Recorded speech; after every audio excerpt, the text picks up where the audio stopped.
My name's Dr. Marty Mrazek, and we're here to talk about sports performance and brain health.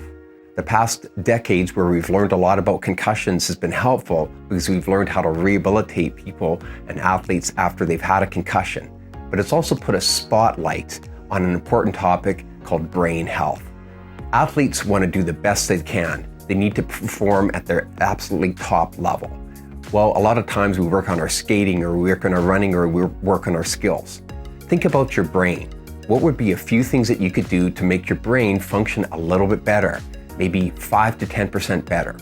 Well, that's where the neurosciences have provided a lot of interesting and new research that I would like to talk about. The first area we want to talk about is what we call mindfulness. Mindful practices are really helpful for keeping the brain focused and free of distraction. We know that for many athletes, you have busy schedules. There's a lot of stressors, both on and off the ice. And keeping your brain focused and being able to concentrate on what you need to is really, really helpful. We want to make sure that your brain has the ability to take care of itself. So, mindfulness meditation activities can be as short as 3 to 15 minutes a day. A new interest in the neurosciences has been what we call the 17-minute test. And that's where an athlete engages in about 17 minutes of what we call interoceptive activity. That's where you're really focused on your body and your mind and your thoughts. And there's evidence to suggest that if you can do that for 17 minutes, it creates long-term positive changes in the brain's ability to focus and deal with distraction. And that's a pretty good thing. Another practice that's been very interesting to look at is what we call gratitude practices.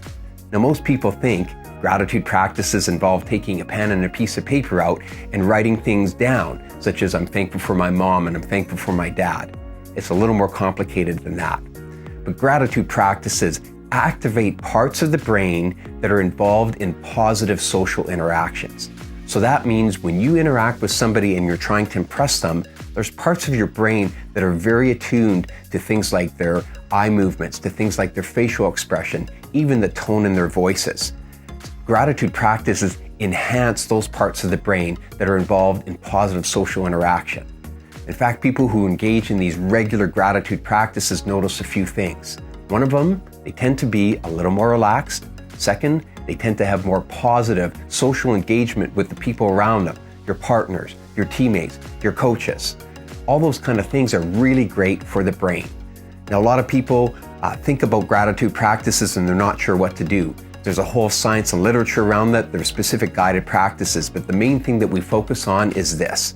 Think of a story where somebody has come to you and you've done something to help them. There's an important storyline there that activates parts of the brain. Stories are really, really important for our learning. The second thing is, what was the help? What was the thing that you did that helped the other person? And the third part of that is, how did that make you feel? Gratitude practices are these amazing things that have as much power as taking stimulant medication. It increases the levels of serotonin and dopamine in the brain and have these positive behavioral effects. For athletes, I think those are really important things that can help you feel better about your performance on the ice, feel better about your interactions with your teammates, feel better about your interactions with your coaches, and so on. So there's a couple tips. Thinking about mindfulness, thinking about gratitude practices.